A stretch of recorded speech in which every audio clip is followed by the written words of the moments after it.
Hello,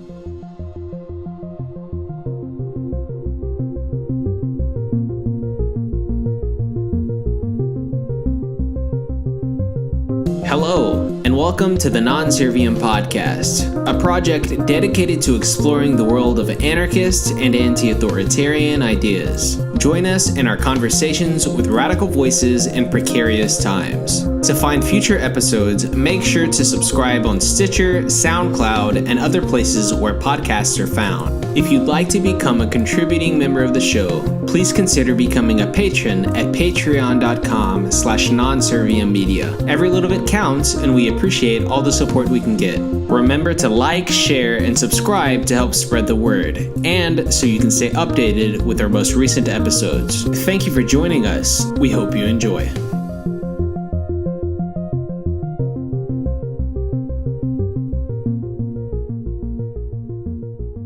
Hey there, everyone. Welcome to the Non-Serviam Podcast. I'm your host, Joel Williamson, and today we have on Dr. Michael Laufer. There isn't a way to introduce Michael that would suffice in capturing how important he and his work are. Michael is the director of mathematics at Menlo College and the founder and spokesperson for the Four Thieves Vinegar Collective, which is a volunteer network of anarchists and hackers taking on big pharma through the development of open source DIY medicine and technology. Michael, welcome to the show. Thanks for having me on, man. Of course. So you and I met for the first time the other day at my buddy's house. That was when you came in for the transhumanist conference. Yeah, Body Hacks is a great con. I've had a good time with them in a couple of different places. They put on a good party. Nice. How did the conference go? Yeah, I learned some stuff. It was good to catch up with some old friends. There were sort of the usual who's who of faces there, and people doing interesting new projects. Try out some nutraceuticals and look at body mods and new ways to think about what it means to be human and what it means to be natural or modified and how you would define that. You know, the usual questions that come up in those spaces, which is, it's always stimulating to be around people who think deeply about those things. For sure. And you're usually speaking at those. How was it not speaking this time? It was such a relief. It was amazing because I think it's the first time in like 3 years that I've attended a conference at which I wasn't obligated to speak or didn't have some role as an organizer. Mm-hmm. And it was amazingly relaxing to just be able to be a participant and learn from other people and connect and absorb new ideas, look at what people had and not be responsible for, dealing with content. So it was a good change of pace. It was good for me. I enjoyed it. I should do that more often, I think. Yeah. Okay, cool. Yeah. So I definitely want to make one of those conferences soon. Unfortunately have not been able to this point, but definitely got to make that soon.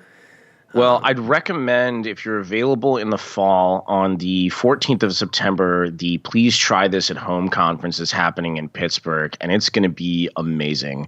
It's an unconference, so it's totally self-organized, bunch of really progressive anarchists doing some really interesting things. I'll be there. A lot of other really fascinating people will be there, and I think I'll actually be releasing some new stuff that hasn't been seen yet, so that'll be exciting. Very cool. That does sound exciting, and if I'm able to make it, I definitely will. So let's go ahead and move on to some of the questions I have for you. Within the anarchist milieu, there's usually a heavy focus on setting up liberatory alternatives to the coercive status quo, and as far as I'm concerned, the Four Thieves Vinegar Collective is a radical and obvious example of one of these sorts of things. And I was hoping you could expand a little bit on what the collective is and also maybe what inspired you to start it. Sure. I mean, I think you sort of touched on some of the ideological principles there. The important thing is to recognize that infrastructure is great when it works. However, when it fails, if there aren't alternatives, that's disastrous. And so there has to be some alternative framework in place. I often argue a rather unpopular position on the role of liberal and radical politics. The liberal side of things often will come down on me as though I were undermining the work that's being done when people are trying to pass laws for accessibility or for universal health care. And on the contrary, I think that those systems should be in place, and they are the sorts of systems that most people are going to employ if they are available. However, in the interim, while that fight is being fought, there needs to be some sort of stopgap.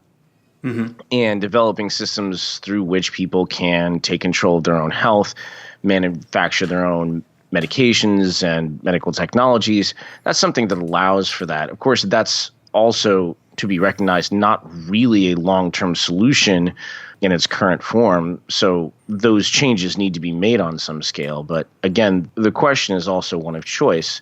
The other thing that I get hit with the most often is like, oh, what if this is, not safe? What if somebody does this wrong and hurts themselves? And of course, as you point out, the key element is one of choice, one of personal choice. You want people to have alternatives. And if they deem that things are dire enough that they need to take things into their own hands, there should be mechanisms for that. And currently, outside of the work that we and a few other groups do, there aren't really avenues for most things. And it's really frightening and depressing to think that the medical infrastructure either serves you the way it's designed to, or it fails you and you just sit and wait to die, which is really quite tragic. We don't provide products or services per se. We provide information that allow people to operate independently as they see fit.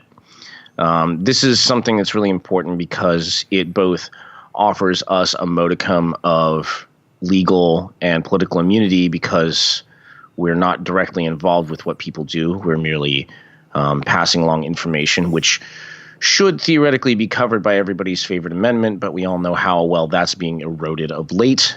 That said, we are working on a number of projects, some of which may go a little bit beyond the mere passing along of information, and we're excited about some of those. The core project that we continue to work on is the Apothecary Lab, which again is an information-based project. We build prototypes in-house, but we don't sell them or distribute them or give out kits. Sometimes I pass things out at my talks, but that's just me personally. That's not really the organization. That's me just doing publicity. But the way that this will work once it's at a beta stage is that it's an open source automated chemical reactor that someone can build themselves from off-the-shelf parts. They'll be able to go online, download the instructions, which will have links for all of the things that they need to purchase, instructions for how to assemble all of those parts, and code then to program the hardware, and instructions for how to then purchase the precursor chemicals, which are required for doing the chemistry, and programs that you can then run on the hardware so that the active pharmaceutical ingredient you need will be manufactured within the reactor. So that's the core project that we've been working on for some time.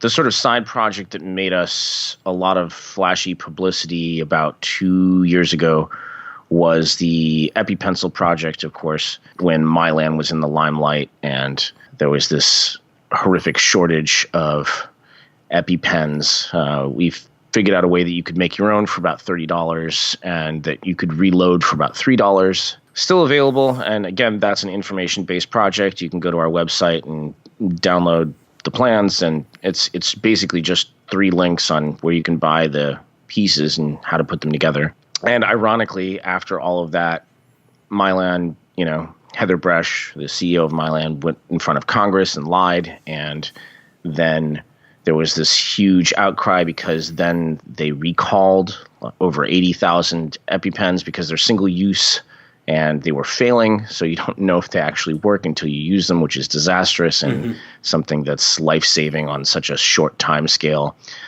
And then after that, they couldn't meet demand, even though the price hadn't gone down. And there was huge outcry over that. And after all of this, there's been no shift in the price. They're still as expensive as they ever were. So that's still out there, and we're pleased with that project worked out well. We're currently working on a project to try to genetically engineer a bacteria that would make people immune to cavities, which is exciting if we can get it to work. Cavities are an infectious disease. We don't typically think of it as such, but it is mitigated by a bacteria. Mm-hmm. So it is an infectious disease. The bacteria in question is Streptococcus mutans, and it has evolved in such a way that it can grip the surface of the tooth. Most bacteria can't do that, and that's a rather peculiar thing.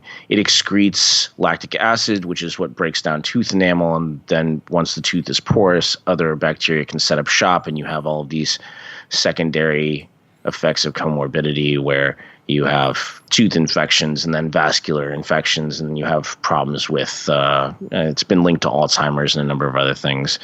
And of course, dental health problems affect marginalized communities much more, homeless community, indigent communities of other sorts in general. So it would be really nice to be able to wipe that out as a problem. Yeah. So fluoride, the reason it's linked with better dental health is because it's toxic to Streptococcus mutans. I mean, it's toxic in some other ways too, but it can lead to much better tooth health. About 20 years ago, there was a guy who had an idea, and he said, well, couldn't we vaccinate against this? And they did do some vaccinations. The problem is with the vaccination, you have to get it to somebody before they have it in their system. And, this bacteria gets into babies' mouths very, very early in life. Mm-hmm. So you have to do it at birth. But they did do a cohort test, and it worked very, very well. And why not everyone is inoculated against this is sort of a realm of conspiracy theory, I guess, because it's established technology. That said, if you could engineer a bacteria that would wipe out Streptococcus mutans and take its place in the ecosystem and be non-destructive towards people's teeth, you would be able to solve the problem of cavities with people who are of age. So we're working on that, and we're hoping that will work out.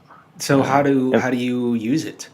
Well, this bacteria, if we manage to produce it, would be a modified version of strep mutans that just didn't produce lactic acid and outcompeted native Streptococcus mutans. And so, in theory, if you had a petri dish full of this, you would dip your toothbrush in it, you'd brush your teeth once, and you'd never get a cavity for the rest of your life.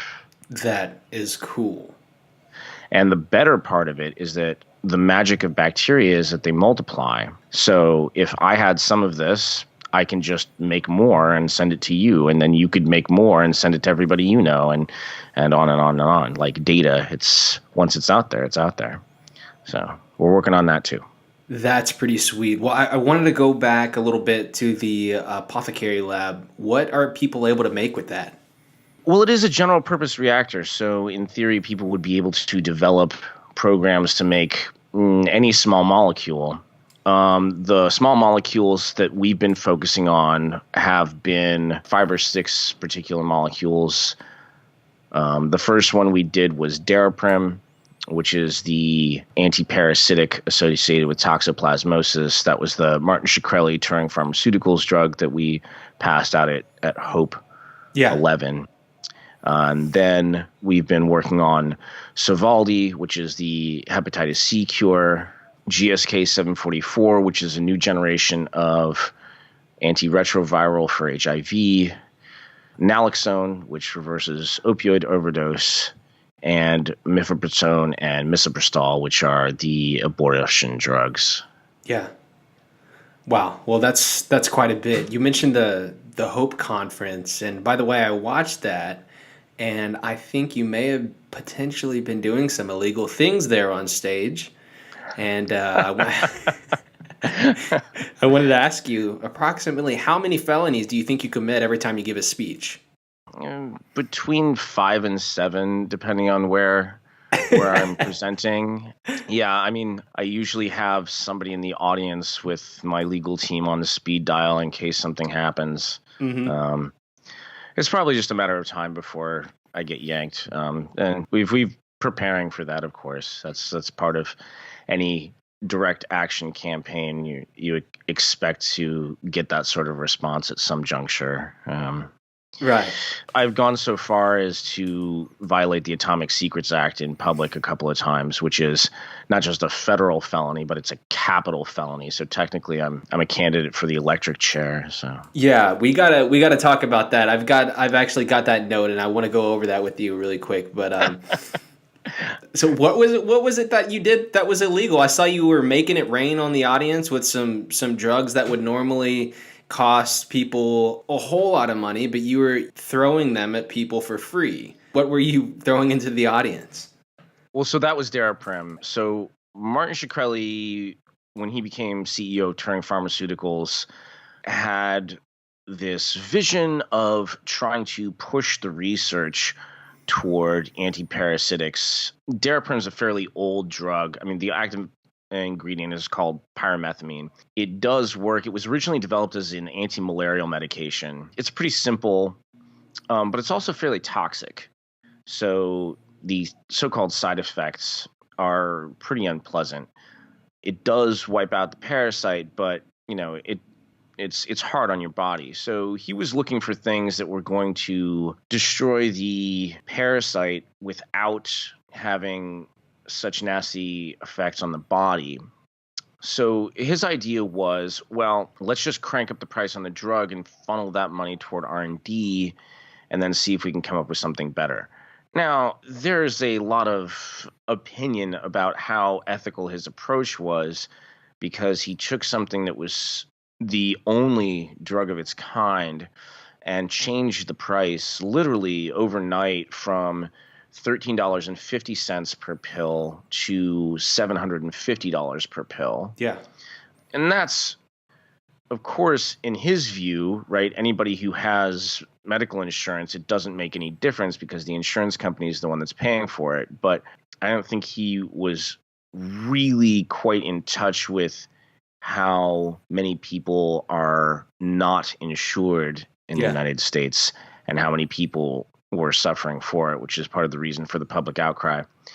So when you take Daraprim, a full course of Daraprim, you take 200 milligrams to start with, and then you take 50 milligrams thereafter. So there's 50 milligram pills typically. So I packed some 200 milligram pills, which would be the equivalent of the 4 pills that you would take in the first dose. Mm-hmm. And so $750 times 4 is $3,000.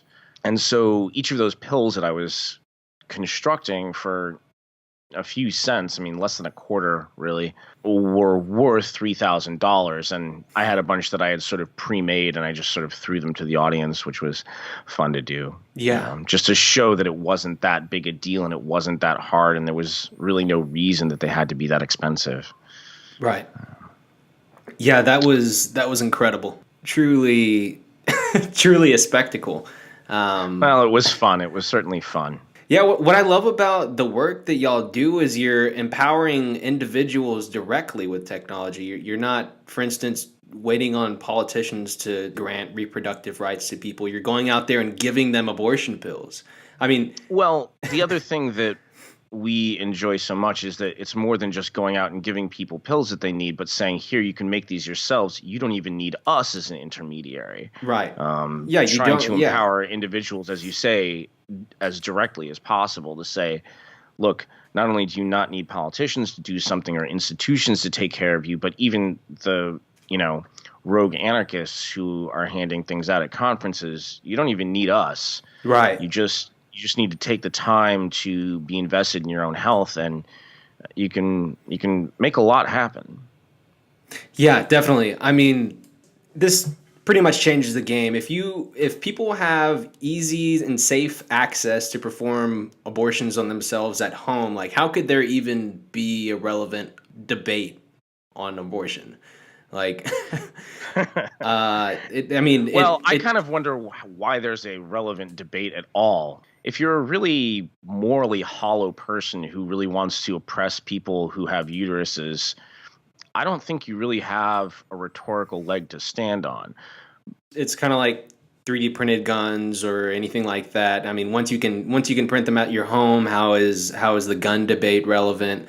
it's a complete game changer. I mean, and doing stuff like this, I could imagine you might be pissing some people off, and you touched on it earlier, but are you ever truly afraid for your life? I'm afraid for what might happen if I don't keep doing what I do. Mm-hmm. That's the greater fear. Am I in danger? Sure.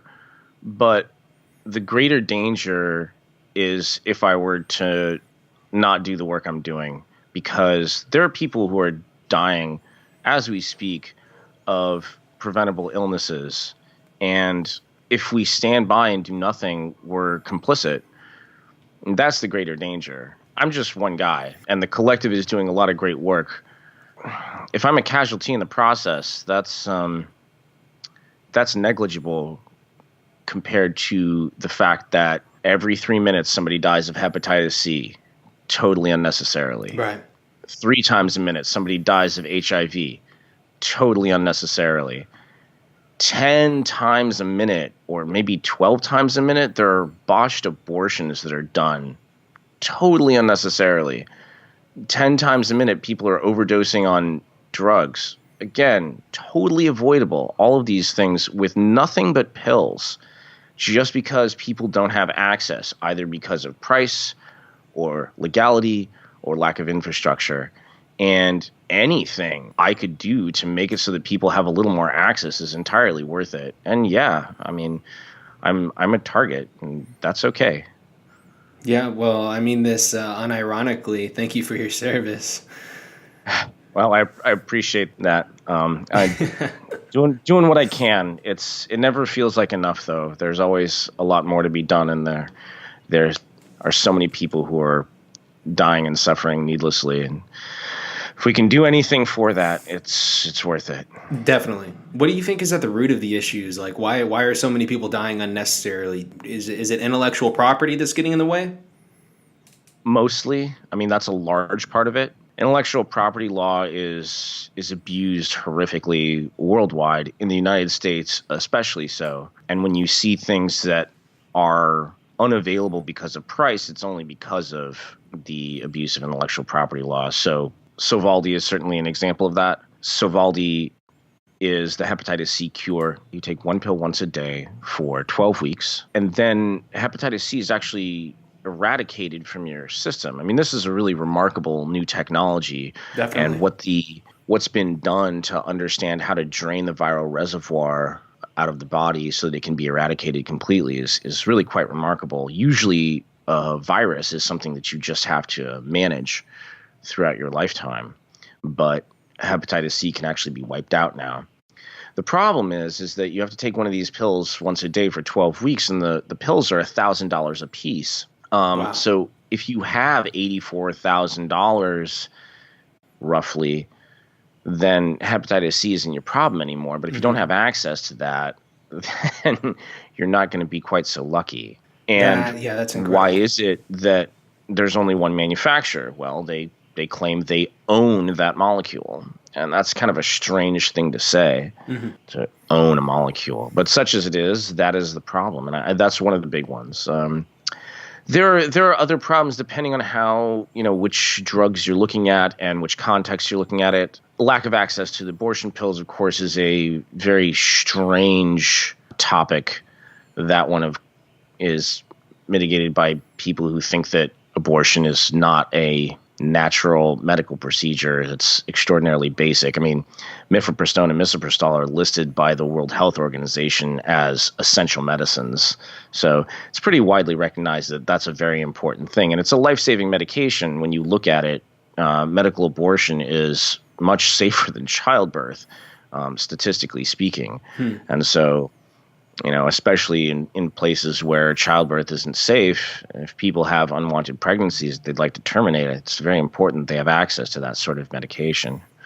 But for bizarre ideological reasons, it's stigmatized, especially in the U.S. And a few other places, but not many. Again, when you look at naloxone, access is increasing, but the stigma against people who are drug users is one of the things where it's like, here's something that will save a drug user. And oftentimes there's this bizarre, lack of compassion that people show where they say, oh, well, if that person is doing it to themselves, why should we care about them? Which is really a strange line of lack of reasoning. Or lack of so empathy. That's yeah. So sometimes it's ideological. A lot of times it's intellectual property based, and then of course you find things that are just sort of come out of greed and capitalism. It's rather unfortunate, but here we are.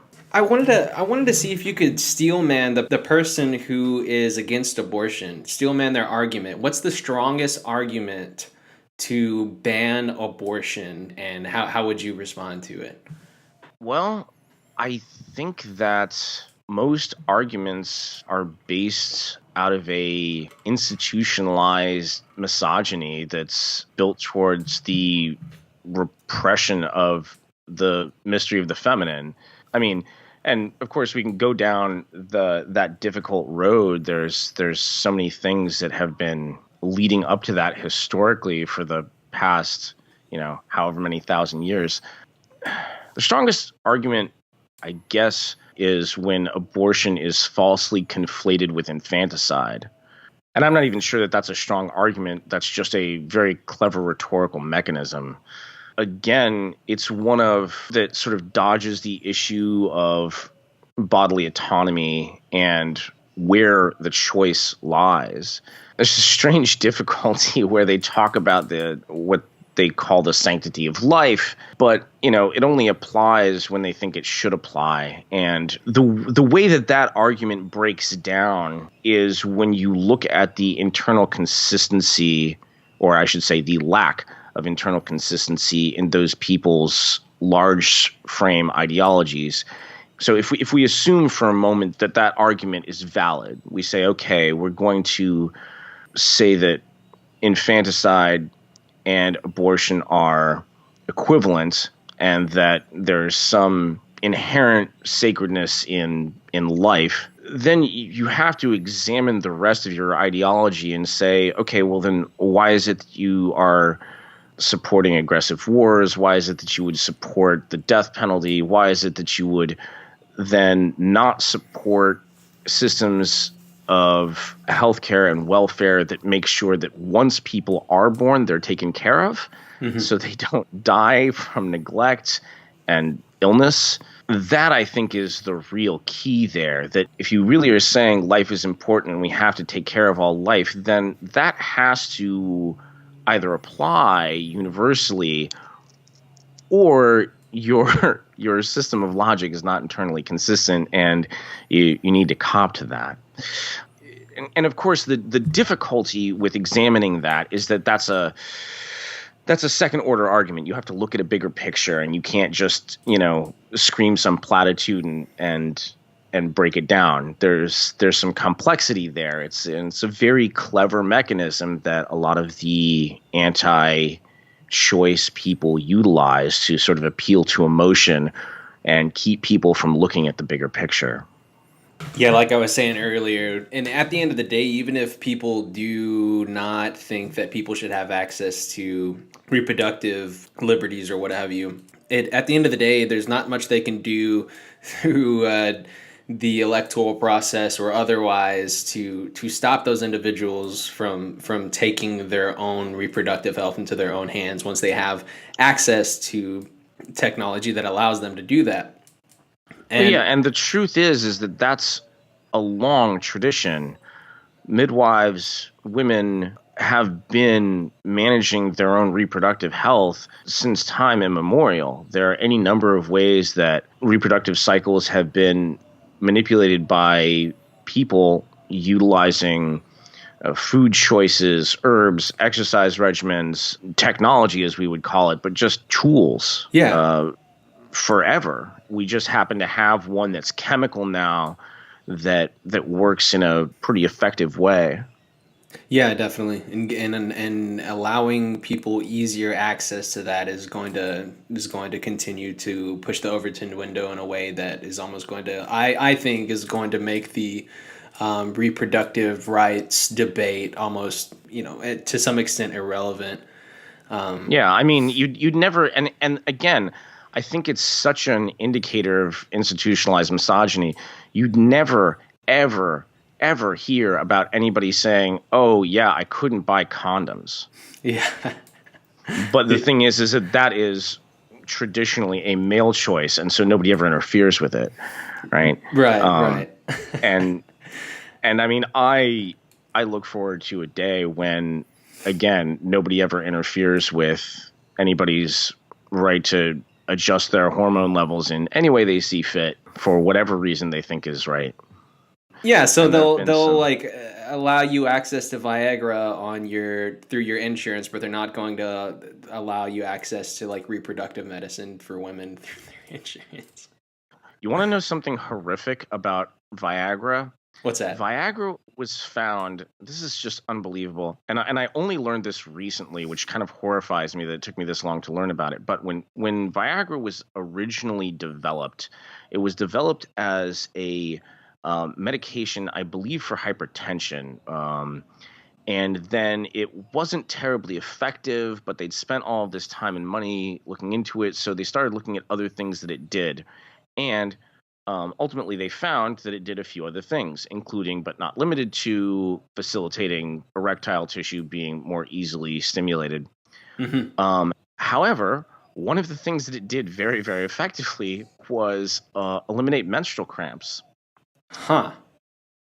It never got approved for this, and it never got marketed as such. There were some clinical trials. They had some side effects, including headache, as I understand it, but it was just sort of shoved aside because, again, there's some institutionalized misogyny, and I'm kind of disgusted when I'm like, oh, yes, because erections are really important, but like having horrific pain 12 times a year is like no big deal when it happens to the half of the population that the institutions don't care about.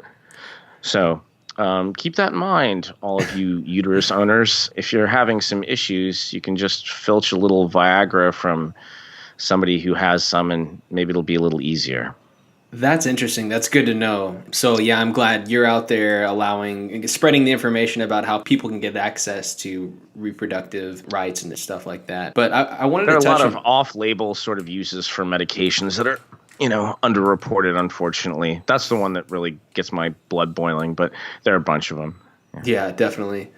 I wanted to pose a challenge to what it is that the Four Thieves Vinegar Collective is doing.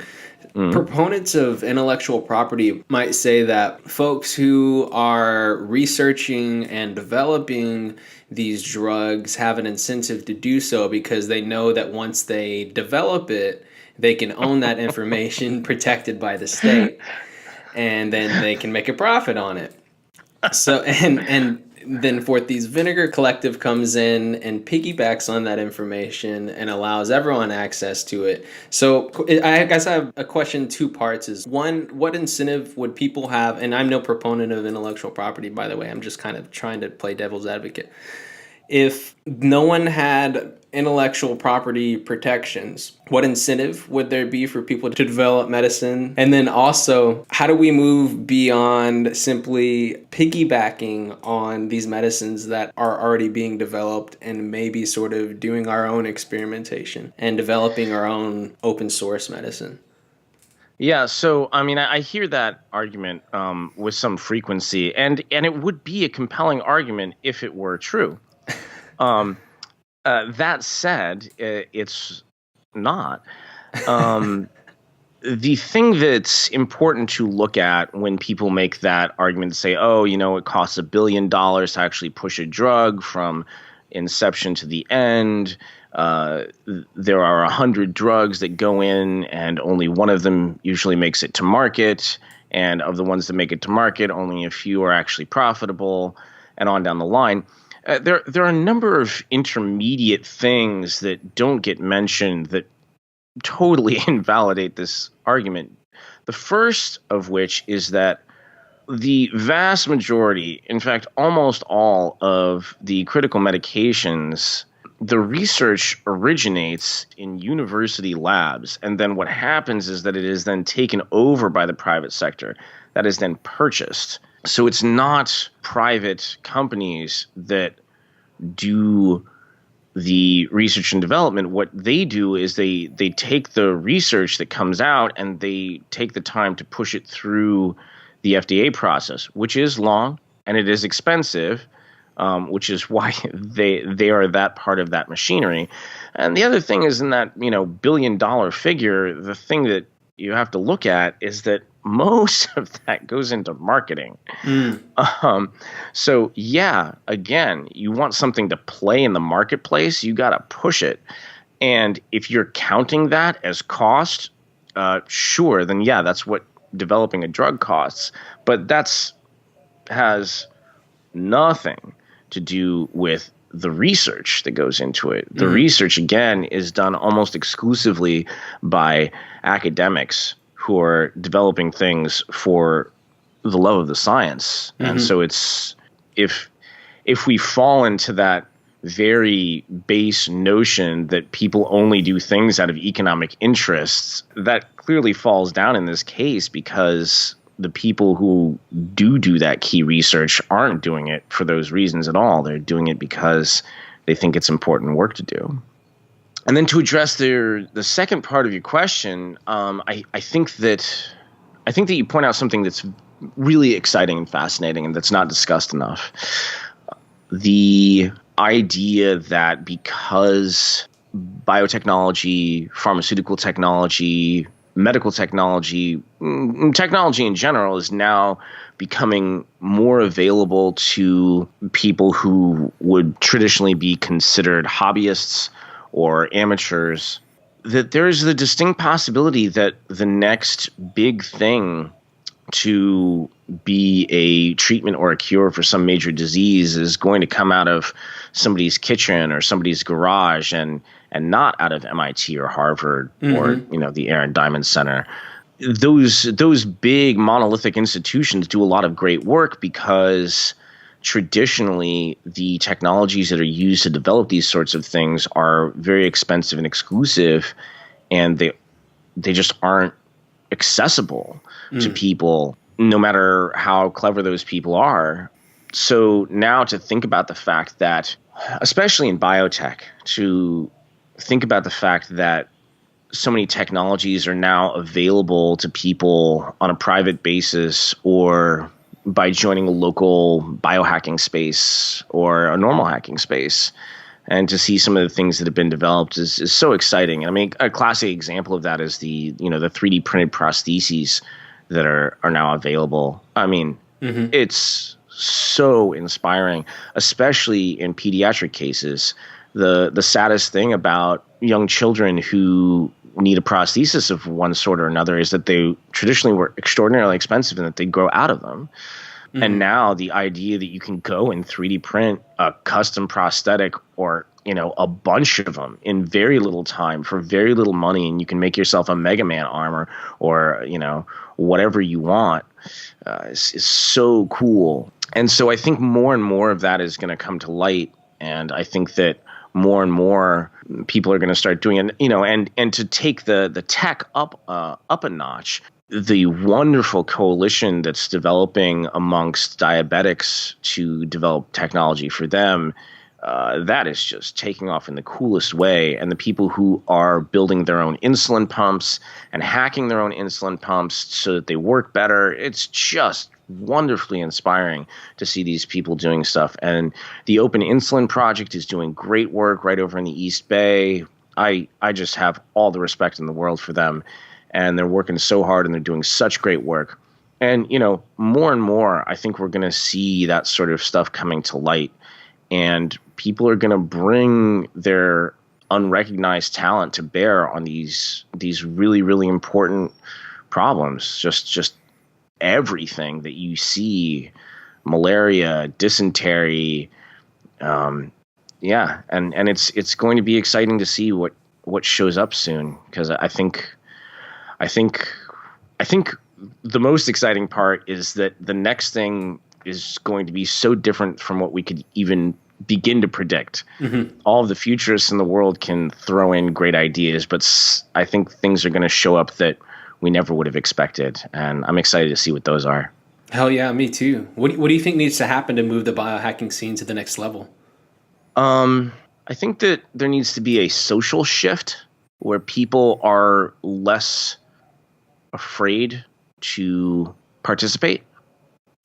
I think that if there can be a social movement away from the current anti-intellectualism, I think if people are less afraid of science, I think the more and more that biohacking spaces get built up, the more that there's some recognition that you don't need to have advanced degrees to participate, that you just need some thoughtfulness, that, science isn't scary, that science is something that everybody should do all the time. I think that's the big thing. I think it's not a matter of anything except getting people excited and not scared and say, jump in, try something. I recently spoke at UCLA and I had a similar question from one of the really bright students there. And I said, the best thing that can happen is when people invite the newbies in the most inclusive way possible, when you can say, yes, here's a piece of equipment and go nuts. You want to try something? Here's some stuff to try. You need some help? Let me know. And I think that the OG hacker movement in certain circles has given really good role modeling for that sort of thing of saying, here's a computer, try something, watch it break down, watch it fail, and start over and try it again. And I think we need to see that in every science. I think we need to see it in mathematics and physics and chemistry and everything. And the more we see that, the more we're going to see the field develop, and the more we're going to see innovation from places where it wasn't expected. What do you think healthcare would look like in an ideal world? Everybody would get everything they need immediately. Yeah. And do you think that they would get that? It seems to me that you're sort of someone who focuses on being able to be self-sufficient in some ways. So do you think it's a matter of just empowering people to be able to create their own medicine and stuff like that? I think that there's sort of an inversion of the current model of healthcare. And in general, again, I think this goes back to what we were just discussing about culture and mentality playing such a huge role. The current model for most things, everything from healthcare to automobile maintenance, is this outsourcing of responsibility. Don't think about how it works. It's not your problem. Go consult an expert, pay them. Don't talk with them about what's going on. Just trust that they know what to do and then do what they say. This is terrible. I mean, you're voluntarily conceding all control. Why this is the predominant model for so many things is just beyond me. I think that the real shift needs to be that we all understand that, you inhabit a body and it's a machine and it works in very specific ways, most of which are fairly predictable, most of which can be managed with diet and exercise and, good sleep and a few other really basic things. A biohacker friend of mine at one point said, the original transhumanist biohack: eat some protein, take a walk, hydrate, have a nap. It's not as complicated as we'd like to think with all of our let's drink ketone ester and do intermittent fasting and eat a bunch of nootropics and make sure our omega-3s are in balance. I mean, the body takes pretty good care of itself if you let it. So to have a little bit of understanding of basic health structure, to be invested in your own health, to take care of things from a maintenance perspective rather than a wait till it's a disaster and then try and do damage control perspective. And I think with that, the majority of health problems would kind of evaporate. And then, of course, that doesn't take care of everything.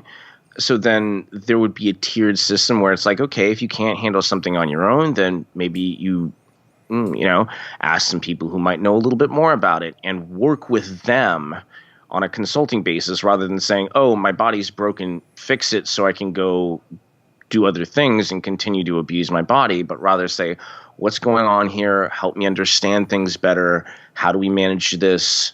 Allow me to learn and become, again, invested in my health and understand what's wrong so that it can be managed properly. And, and then if it gets to the point where something has a incredible degree of sophistication, specialization that's required, then sure, okay. Yeah, it makes sense that you shouldn't be probably doing neurosurgery at home. But there should be a sort of tiered system of trying to manage things independently as much as possible. And I think that would be much closer to an ideal. Yeah. Yeah, definitely. Well, as long as you leave the option open for lazy people like me who enjoy pleasure and luxury to outsource my mechanical problems on my car, then I'm totally fine with that. Well, sure. I wouldn't discount it as a possibility. The trade-off there has to be acknowledged, I think, is the key, right? So if somebody has the acknowledgement of saying, look, I have more money than time, and I'm not going to learn about how to change my oil, even though it's a very simple process. I'm going to go in and have it done, and hopefully whoever does it does a competent job and doesn't break my car. Then fine. That acknowledgement of saying, like, yes, okay, I'm overprivileged and I don't have to deal with this problem because I can pay for it. That's cool. But again, with that acknowledgement of saying, I am offloading this decision-making responsibility. And so if I go in and change my oil and the guy I pay puts in the wrong stuff or drops something in and breaks something, then like understanding that it's like, yeah, that you probably could have done that a lot better if you did it yourself, but you decided that it wasn't your problem. And again, there's this one critical differentiation between, health and automobile servicing, which is you can buy a new car if it breaks, which is awesome. But such as it is, despite what all the futurists have been claiming is right around the corner since the 60s, we can't transplant our consciousness into something new or something inert yet. So until that nut is cracked, we have this meat sack that we have to take care of if we want to continue having our consciousness interface with the physical world. So, that's the fine print on that. Yeah, fair enough. Well, I don't know if you've convinced me that I'm going to learn mechanics, but I get what you're saying. Yeah. Fair enough. But yeah, you're right. We have not reached a transhumanist utopia yet. But what are your thoughts on transhumanism in general, or anarcho-transhumanism specifically? Well, I don't differentiate between therapeutics and enhancements. I really don't see any way to differentiate between something that makes you better when you're sick and something that makes you better when you're not sick. And, we all utilize enhancements every day. You eat a protein-rich meal and it gives you long-lasting energy. You eat a carb-heavy meal and it gives you a burst of short-term energy. You drink a cup of coffee, or maybe just you time the way you eat so that you have energy during the day. I don't see any differentiation. You take an aspirin when you have a headache. There was a comedian at one point who showed a video where somebody was analyzing Lance Armstrong's oxygen absorption, that he was able to process so much more oxygen than a normal person. And this was, of course, done previous to the doping so-called scandal. And the comedian said, why aren't we all doping? And everybody laughed because this was a joke, but I think this is a valid question. Yeah. Why shouldn't we all be using every technology that's available to enhance our human experience? Yeah. And the thing that's often thought of is like, well, many of these things have trade-offs. Well, okay, fine. if you recognize those trade-offs, there's nothing wrong with that. If there's something that's going to make you be able to focus better so that you can work on the things that are important to you, why would you not do that?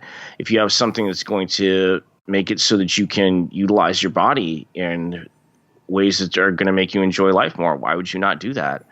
If there are health trade-offs that are, short-term gains, long-term losses, those are things you need to take into account very seriously. But once you've done that accounting, that's your decision to make. And how would you like to optimize your life? I, for one, have no intention of tiptoeing through life just to arrive safely at death, although I know that strategy is a popular one, especially in the United States. But I very much am one for trying to optimize the life in your years and not necessarily the years in your life. That said, longevity seems like a cool thing if you can make it work. So in terms of the idea of transhumanism, I think that being human is to be transhuman, because you're always trying to make your life as good as it can be. It's one of the most basic and natural things. Yeah, you can't see, you get glasses. Yeah, right? And nobody would ever say, oh, that's unnatural, you shouldn't have those. I mean, nobody has ever said that. I mean, I don't think. But and so to the same thing, when somebody looks at a bodybuilder and says, oh, they're using steroids, I'm like, well, yeah, of course they are. They're a bodybuilder. That's what allows them to do that in part. Somebody says, well, then anybody could do that. And then I say, you've clearly never understood how bodybuilders work. Those people eat every 2 hours. They work out all day, every day. You couldn't do that. And that's the interesting thing. Steroids don't make you stronger. Steroids decrease your recovery period. Mm-hmm. Most people don't have the discipline to work out all day, every day. Steroids just allow for things to move beyond a certain plateau. And of course, I think that there shouldn't be any restrictions in performance-enhancing drugs in sports, ever. And I come at this from, both a medical and ideological standpoint, that athletes are already really, really abused so that they can perform these superhuman tasks. Why not allow them to utilize any technology they can get their hands on? It's very simple. And people say, oh, that's cheating, level playing field. Well, be very careful if you're trying to make that argument, because you're going down a eugenics road if you do that. Yeah, I mean, I don't know. I don't really think it's all that difficult either. Like, you could separate the leagues too. Like, if you want to have your Luddite league where no one dopes up, or they do it secretly. Oh, I'm calling it that from now on. then have your Luddite league. But over here we're fucking transhumanists, and we're gonna dope the fuck up and go way faster than y'all. So. Oh, I'm gonna forever call the World Anti-Doping Agency the Luddite League. Oh, that's wonderful. Thank you for that turn of phrase. Yeah, I like that. Of course. A lot of people would say that these ideas we're talking about are pretty radical. I think I've heard you say before that you were raised by activists. Is that true? To a certain extent. Yeah, I would say that's true. Yes. My parents were both activists in very different ways. My father was very public about his activism in a certain way. He was a radio personality throughout the 60s. He drew a lot of attention to things using the Freedom of Information Act to demand his files from the draft board. Oh, wow. My mother was a little more direct activist, marched a lot, signed a lot of petitions, did that sort of work. So yeah, there is something quasi-hereditary about it. I was raised in a progressive environment where the idea of morality and legality not always being aligned was revealed to me at a fairly young age, and trying to wrestle with those difficult questions of what is the right thing to do and how do you help people was something with which I was raised as well. And yeah, I'm very grateful for that. And of course, then, my own studies and learning about things developed an ideology that was somewhat more radical. But yeah, my parents are supportive still. Good. which is nice. Yeah. That is nice. I could see how that upbringing could help you move into an anarchist direction for sure. By the way, do you have like any sort of specific adjective that you like to attach to your anarcho? Yeah, I usually say anti-establishment anarchist or anti-institutional Yeah. anarchist. Yeah. I think that the institutionalization of things is usually where things go south, and and that's a long rabbit hole to fall down. But yes, roughly speaking, anti-institutional or anti-establishment anarchist is usually what I identify as personally. Yeah. Yeah, I could see you fitting in a few different boxes. I mean, clearly some of the stuff that you're doing could arguably insurrectionary, transhumanist even. Well, I But wouldn't reject any of those, certainly. Yeah. yeah. I mean, I have a rather inclusive set of tactics. I was at the Institute for Society and Genetics in UCLA, and they said, you're doing this very pointedly. You're utilizing science in this particular way. It doesn't seem like you're just trying to get this done, however. And I said, oh, very much on the contrary. I'd like people to have access to medicine, and I don't really care how it gets done. My background is in science, so that's the tool that I reached for.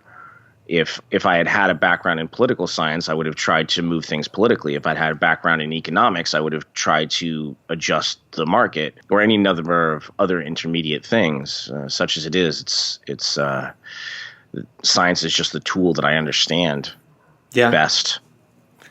One of the things that you also gave people access to is math that allows people to manufacture their own nuclear weapons. Am I right? Well, sometimes. What's the point of that? Yeah, well, that was I do that to prove a point. It's not so far that I think that nuclear technology is that important to spread around. I think that it's just absurd that information is controlled, and I think that the control of information is far more dangerous than the spread of information. People often argue, oh, this should be restricted, that should be restricted, and as soon as you start restricting things, that's when things go south. It's really poorly understood in the discourse. So the connection to when I violated the Atomic Secrets Act on stage by showing the calculation that allows for calculating the critical mass for plutonium, the predecessor to that was trying to tear down the argument that to give people the necessary information to manufacture medications is dangerous. Really, the opposite is true. There was a very famous case of a bunch of drug addicts in California, not far from where I am right now, who developed Parkinson's-like symptoms overnight, basically. And it was very odd, and nobody could figure out what was happening. And there was some incredible sort of detective work that was done by a couple of very concerned doctors, and they managed to trace it back to a batch of synthetic opiate that had been manufactured incorrectly. And the interesting thing about this is that when they finally sort of traced things back, they went to the public library where the guy who had done the mistaken manufacture had gone to do his research. And there were pages cut out of the journal article that would have given the information that he needed. This was done in an attempt to censor that information so that people wouldn't manufacture drugs. And key pieces of information were taken out that if this man had, he would have manufactured high quality drugs. And instead he manufactured something that was extraordinarily toxic and really damaged a lot of people. And so again, it is the shrouding and the censoring and the withholding of information that ultimately gets people hurt and killed. And I think the exact same thing is true on every level. And so to make this point, my background is in math and physics, and so I used the neutron transport equation and threw it up on a screen and showed this calculation that you can do that makes you liable for the electric chair in the United States, which again I find entirely preposterous. That uncovering a fundamental fact about how matter behaves in the universe is somehow a national secret is just the most ridiculous thing. I understand the desire to try and keep people safe, but I don't think that does that at all.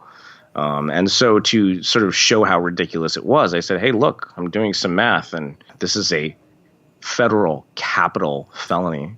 So, yeah. No, I hear what you're saying, and I think I've heard you say before that, just to also, I guess, to reiterate what you were saying earlier, like withholding information from people based on arbitrary things such as political differences can create unintended consequences and class stratifications that lead to censorship and a host of other problematic things. But how would you respond to, say, a fascist who could potentially get their hands on nuclear weapons and enact genocide? Well, I think that there's some antecedent issues there. I mean, certainly we want people to be safe from being attacked. We need to ask some really fundamental questions about what is it in our society that would cause somebody to want to enact a genocide. I mean, that I think is much more critical. And I think it parallels a lot of the things that come out of the firearms debate that I think you've been a big part of. When you say, oh, a lot of people say, oh, these guns are a horrible problem. And it's like, I mean, all right, well, we can talk about that. But the fact that those discussions come up only after there are these horrific shootings, we need to ask ourselves, why are there people who want to enact this violence to begin with? Yeah. And in the same way, if you're talking about firearms safety, to take all books about gunsmithing and censor them would be a horrible error. That's going to cause a bunch of people to try and make their own guns, do it poorly, and blow things up and have horrible accidents. And instead you say, look, a firearm is a tool. It can be misused. Let's figure out ways to have it so that they're not misused. Mm-hmm. And you can go all the way down the line with any tool. I mean, more people die in the United States every year in car accidents than died on the American side in the whole of the Vietnam War. We don't control those, certainly. Mm-hmm. I mean, that's a tool. It's a useful tool. Is it used recklessly? All the time. Are there ways that we should probably be trying to mitigate that? Absolutely. Mm-hmm. Is it being done well enough? Certainly not. There are any number of ways we should be doing this across the board. And yeah, I mean, nuclear technology is something to approach with a great deal of respect. And if it were something that we could just say, look, we understand this stuff it's important and it's scary and we should take a good look at it. But that's not a reason to control the information that surrounds it. I mean, you might even be able to make an argument to say, okay, look, weapons-grade plutonium shouldn't be available at Walmart. However, that separate, I see absolutely no reason why the conceptual technology, the information, the ideas behind it should be shrouded. That, again, strikes me as ridiculous. I very much come from that old school hacker perspective of all information is good information. All information should be available to anybody who wants to use it. Yeah, my only hesitation with nuclear weapons is, or something that I've encountered before, is that with firearms, you're able to use those sort of proportionally in defense, and with nuclear weapons, it's hard to imagine a situation where you'd be able to sort of, in an ethical way, respond to a threat in a proportional way. I guess unless you were also looking at the threat of nuclear annihilation or something.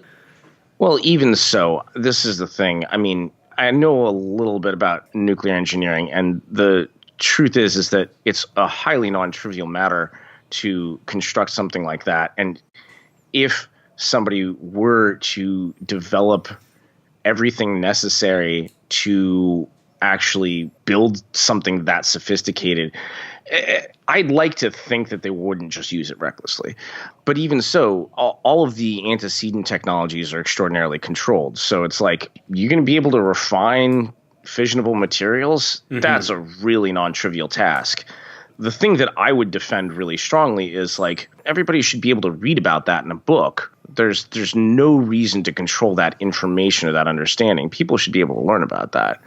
Again, you might be able to make arguments to say, okay, well, we shouldn't have access to the things that all allow for enacting that. Okay, maybe. But again, that's a separate argument. My main argument is the access to information. I don't think that there's anything that would ever justify access shrouding to any information. Yeah, I hear you. Have you ever thought, though, that maybe you were just significantly less risk adverse than the average person? For instance, I have insider knowledge that you participated in caged electrified knife fights before. Yeah, that is true. How in the world did you end up in a cage fighting other people with electrified knives? Well, I mean, it's a really good time if you haven't tried it. There's a particular event within the rather hardcore biohacker community that happens once a year, and it's out in the desert. And we take these plastic training knives, and then you sort of build a supercharged stun gun into the handle, and then put wire along the edge, so you get a couple tens of millions of volts through you if the thing touches you, and then set up a little electric fence in a little box, and then you go at it. It's a good time. It's just like boxing, except way more fun. So sure, yes, I know that I personally have a different risk profile than most people, but again, coming back to the ideological piece of how this all plays out, I think that individualized choice is the key element here. People should have the capacity to make their own choice about how they're going to interface with the world in terms of their intellectual pursuits, in terms of how they utilize their body. And I think that's an important thing that is not sufficiently respected. And I think that when you get down to bedrock, that there are essentially two camps. And camp A is, well, we need to trust people to make their own decisions about their health and safety, and understand that those decisions might be things that others see as bad but need to be respected. Or there are the little people who are too dumb to think for themselves, and we need to keep them under control because it's not safe. And I think that the latter view is morally abhorrent. And, yeah. There you have it. I just have one follow-up question for the knife fighting thing. In the league that you participated in, were y'all doping, or was it one that was drug-free? How would I know? I personally did not. I don't think I had anything that would have given me an edge in my system, per se. But again, how do you even measure that? Did somebody smoke a cigarette beforehand? Yeah. Nicotine does give greater mental acuity and sharpens response time and increases fast twitch muscle response. But amongst our group, I think that any enhancement would be fair game. Yeah. All right, let's move on a little bit. Towards the end of these, I usually like to do a little lightning round where I say an idea or a person, and you have a response, maybe a minute or less, to that thing. Are you down? Okay, or we can even do fast. We can just do free association. We can do one word for each. If you want. Well, you can do it as quickly as you'd like, but feel free to take up to a minute if you want. Okay, go ahead. The singularity. Ridiculous. Why? I don't think it's a reality. I think it's the sort of thing that futurists have been saying more or less the same thing for the last 40 years, and it's got this the check is in the mail sort of idea. And people who sort of look to the future, you've got people who say, oh, XYZ technology is going to save everything and we're all going to live in this utopian dreamland, which is, nothing but orgies and cocaine. And then you have people like, this is going to ruin everything and we're all going to be in this industrial wasteland with nothing and no infrastructure. And nobody says, it might change the flavor of things, but things will probably just continue to medium grade suck indefinitely. Well, damn. Okay.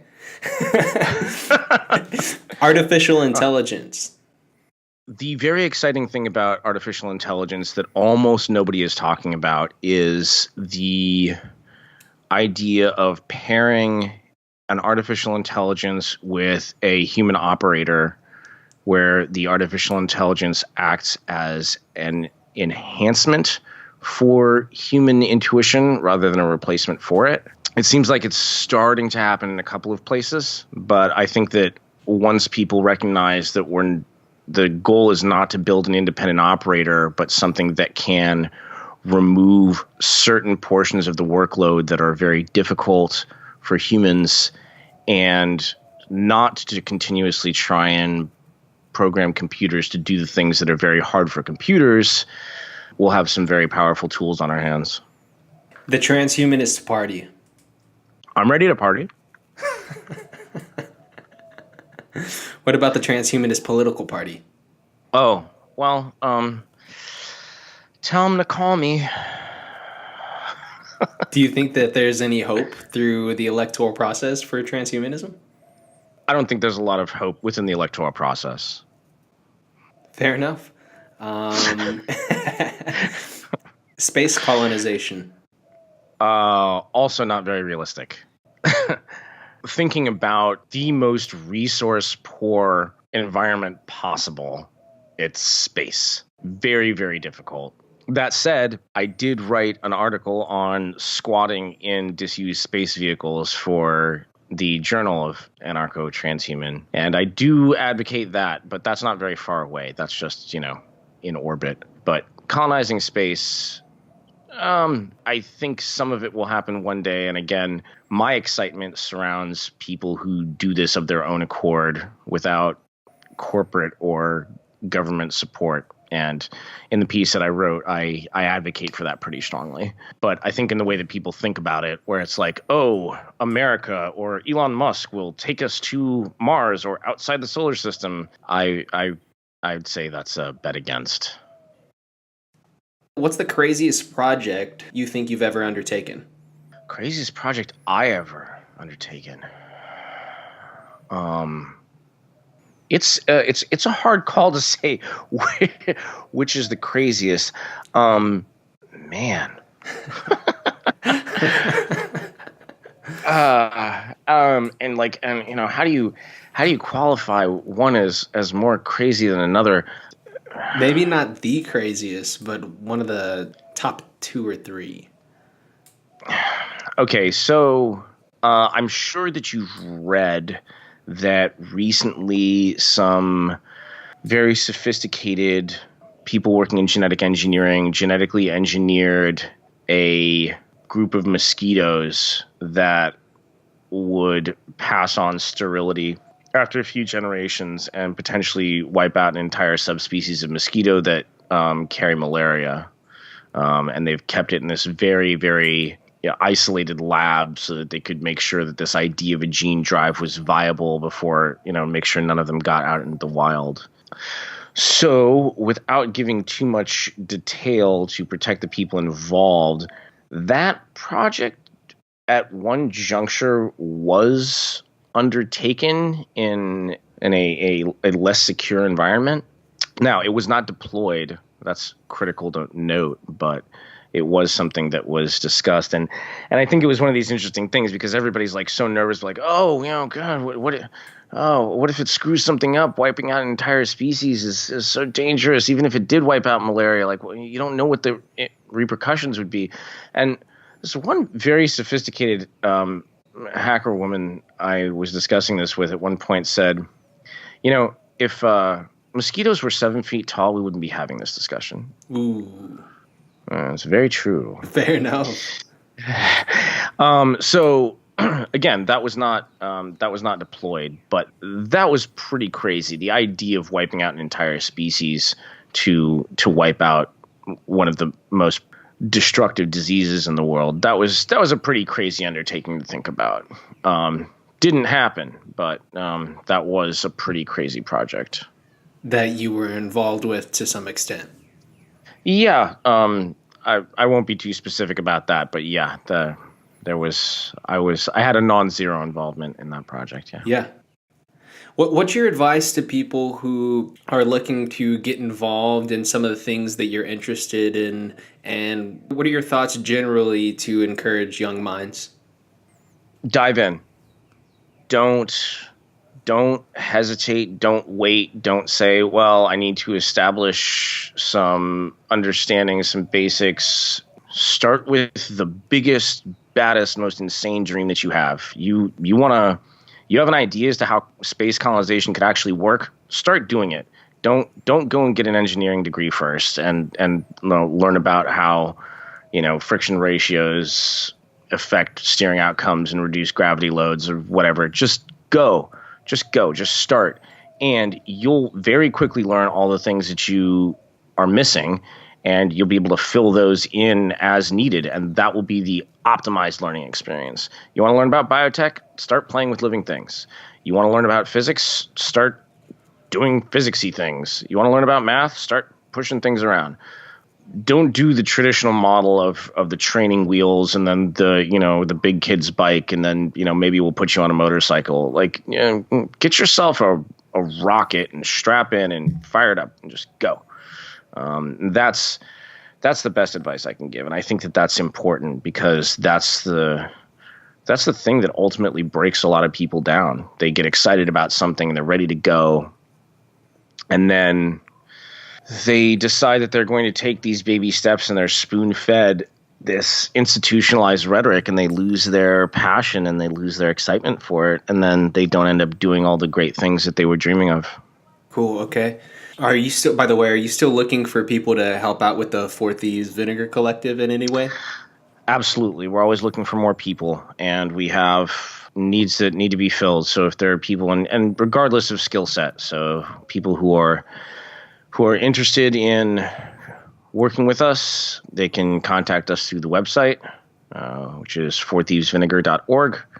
Let us know. And please understand, everybody who's ever written in, that if we haven't gotten back to you, it's not that we don't care. We get a flood of emails, and it takes a long time to sift through. So rest assured, we got your email, and we're trying to get back to y'all as soon as we can. For anyone who's applying, is there anything specific that you're looking for? Oh, yeah. If there's anybody out there who, we have a number of teams.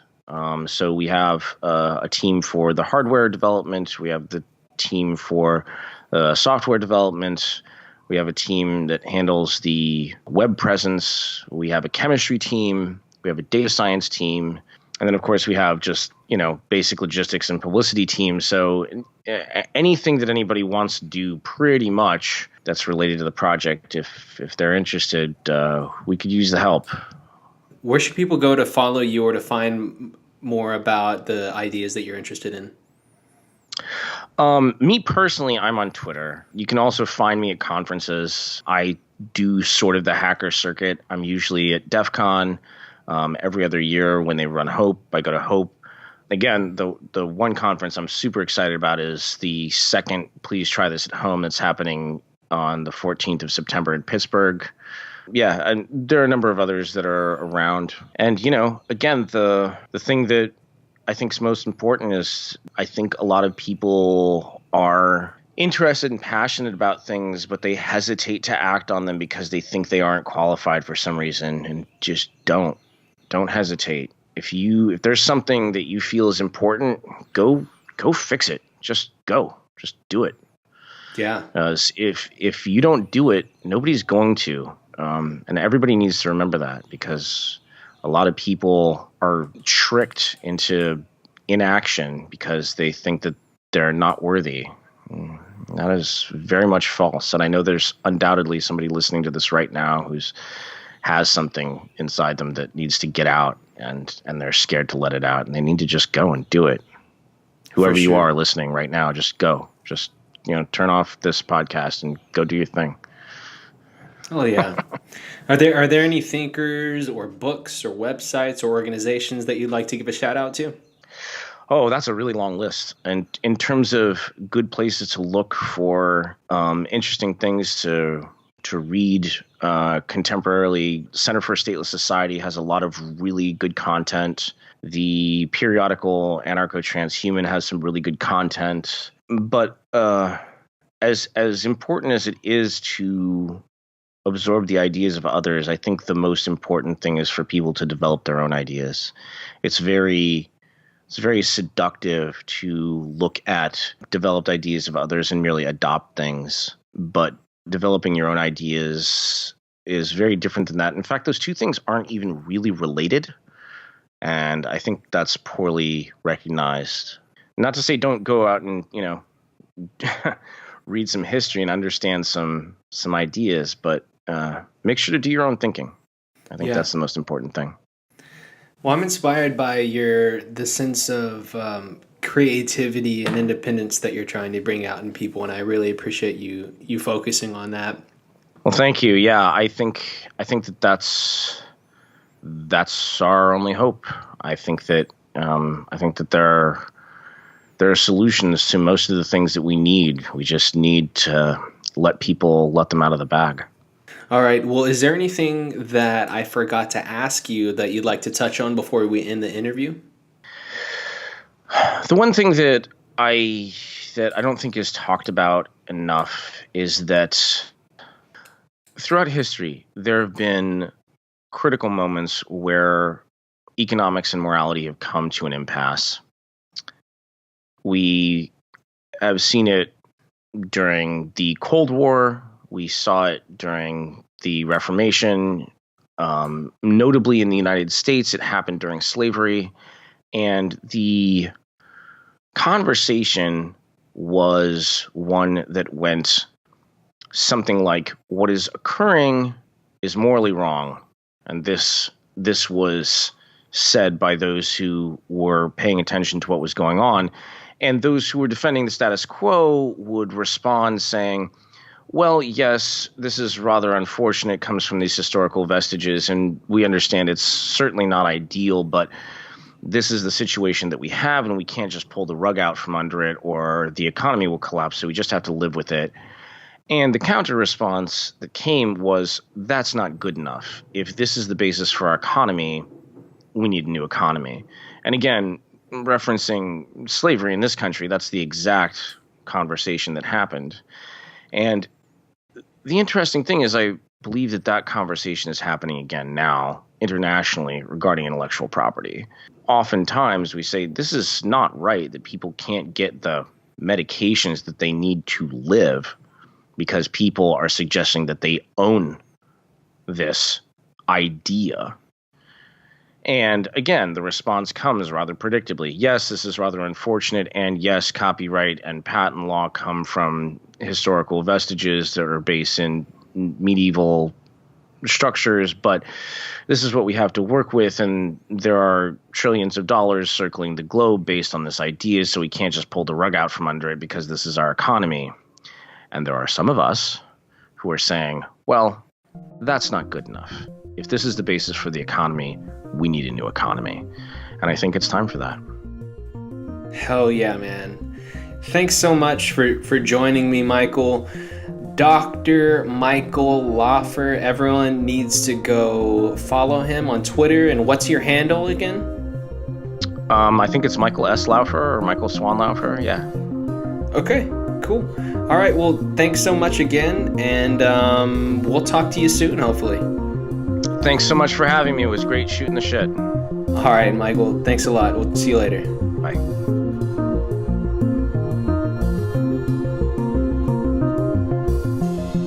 Big thanks to everyone who tuned in to the 5th episode of the show. I hope everyone enjoyed my conversation with Dr. Michael Laufer. I'd like to give a special shout out to my patrons. Your support is helping us pay the bills and stay alive. You make it possible to keep this thing going. And if anyone else out there finds our content valuable, please consider becoming a patron at patreon.com/nonserviummedia. And And remember, you can check out the rest of our interviews not only on YouTube, but also on Stitcher and Soundcloud. And if you can't afford to help financially, simply liking and sharing our episodes will help us out tremendously. Thanks again for tuning in. We'll talk to you soon.